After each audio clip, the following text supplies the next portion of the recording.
Assalamualaikum warahmatullahi wabarakatuh. Teman-teman, yuk kita lanjut tentang part 3, yaitu tentang rukun umroh yang ketiga. Yang pertama kemarin part 1 kita udah bahas tentang ihram, yang kedua tentang tawaf, yang ketiga adalah sa'i. Nah, apa yang kita lakukan setelah kita melakukan tawaf? Maka kita usahakan pergi ke depan multazam. Apa itu multazam? Multazam itu adalah antara pintu Ka'bah dengan Hajar Aswad ada 1,5 meter Ka'bah warna hitam, itulah yang dinamakan dengan multazam. Ya, itulah yang dinamakan dengan multazam. Antara pintu dengan Hajar Aswad, di tengah-tengahnya itu adalah multazam, dan ambil posisi sejajar dengan multazam. Gak harus pas di depan, boleh di ujung, boleh di belakang, tapi usahakan sejajar. Maka teman-teman lakukan sholat sunat tawaf 2 rakaat setelah melakukan tawaf. Ini bagi yang baru mampir ke channel saya ini dan langsung melihat video ini, boleh lihat part pertama dan part kedua ya, biar paham. Oke? Nah, masuklah ke duduklah di belakang multazam atau sejajar dengan multazam, di depan multazam, maaf. Lalu kemudian teman-teman boleh lakukan sholat sunat tawaf 2 rakaat. Sengaja aku sholat sunat tawaf 2 rakaat, sunnah atasku karena Allah. Sholat seperti biasa kayak sholat subuh. Nanti setelah salam kanan dan salam kiri, teman-teman boleh berdoa banyak-banyak kepada Allah untuk kemudian minta banyak-banyak, nggak usah buru-buru, sebisanya aja, karena antara tawaf dan sa'i itu boleh jaraknya lama kok, nggak harus ya. Kemudian setelah teman-teman berdoa, lalu kemudian teman-teman pergilah ke air Zam-Zam. Cari aja nanti ada kotak-kotak air Zam-Zam di Mekah dan Madinah, di Mekah itu, di masjid itu. Lalu kemudian teman-teman minum Zam-Zam itu. Ingat, sebelum minumnya baca bismillah dan berdoa, karena Zam-Zam itu sesuai dengan apa yang kita mau. Kalau orang minum Zam-Zam tujuannya biar dia sehat, maka dia akan sehat. Kalau orang tujuan minum Zam-Zam biar dia seger, biar dia cerdas, maka dia akan cerdas. Kalau tujuan minum air Zam-Zamnya supaya dia itu bisa cerdas, masa depannya cerah, maka dia akan cerah. Lalu diminum Zam-Zam, ingat ya, jangan tegak minum Zam-Zam ya, duduk ya, duduk atau setengah duduk ya, minum Zam-Zam. Lalu kemudian sisanya diambil, boleh ditempelkan ke ubun-ubun sebagai sunnah saja, tidak banyak ya, cukup ditempel sedikit saja ya. Bukan ditempel, dituangkan sedikit saja.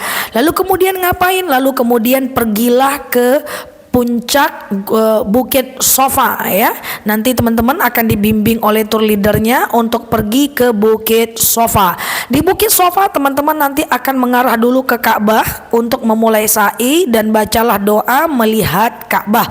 Nanti akan dibimbing oleh pembimbingnya dan jalanlah dari Sofa Marwa, Sofa Marwa, Sofa Marwa. Itu 7 kali, berawal dari Sofa dan berakhir di Marwa. Untuk dalam proses sa'i jalan ini tidak ada doa khusus, tidak ada bacaan khusus. Kalau tour leadernya bimbing, ikuti dia. Kalau tak bimbing, doa saja dalam hati. Cuman nanti di tengah-tengah Sofa dan Marwa akan ada pilar hijau. Di pilar hijau tuh laki-laki dianjurkan lari-lari kecil, perempuan dianjurkan jalan cepat. Apa bacanya? Nanti akan dibimbing, Rabbighfir warham wa'fu wa takarram wa tajawaz, dan seterusnya. Nanti akan saya buat sesi untuk doa sendiri dalam video saya untuk berada di doa di pilar hijau ya, termasuk doa minum Zam-Zam saya akan buat nanti sesinya.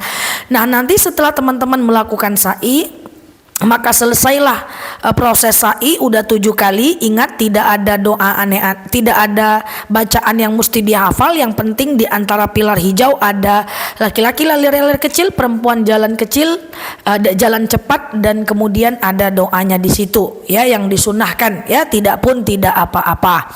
Nah, lakukan 7 kali. Inilah proses sa'i. Jadi selama sa'i itu jangan ngobrol ya, doa dalam hati, baca doa yang mampu ya, banyak-banyak berdoa ya, karena saat sa'i doa kita juga mustajab. Kalau capek boleh istirahat saat sa'i, tapi tidak dianjurkan jalan tetap tapi pelan-pelan. Kalau wudu batal, sa'i tidak ada masalah. Beda dengan part yang kedua kemarin. Kalau tawaf harus dalam keadaan berwudu. Kalau sa'i boleh kok dalam keadaan batal wudhu atau bahkan saat haid itu sa'i dibolehkan, maka jangan khawatir. Oke, inilah sa'i. Doanya saya akan upayakan buat di part selanjutnya, dan sampai ketemu di tahallul di part 4. Penting penting tahallul jangan di skip ya, karena banyak orang yang cara tahallulnya keliru. Oke, demikian Neloki di sini. Terima kasih telah menemani. Share video ini dan tekan tombol kanalnya supaya teman-teman merasakan bahwa ini bermanfaat buat kita semuanya. Neloki di sini. Assalamualaikum warahmatullahi wabarakatuh.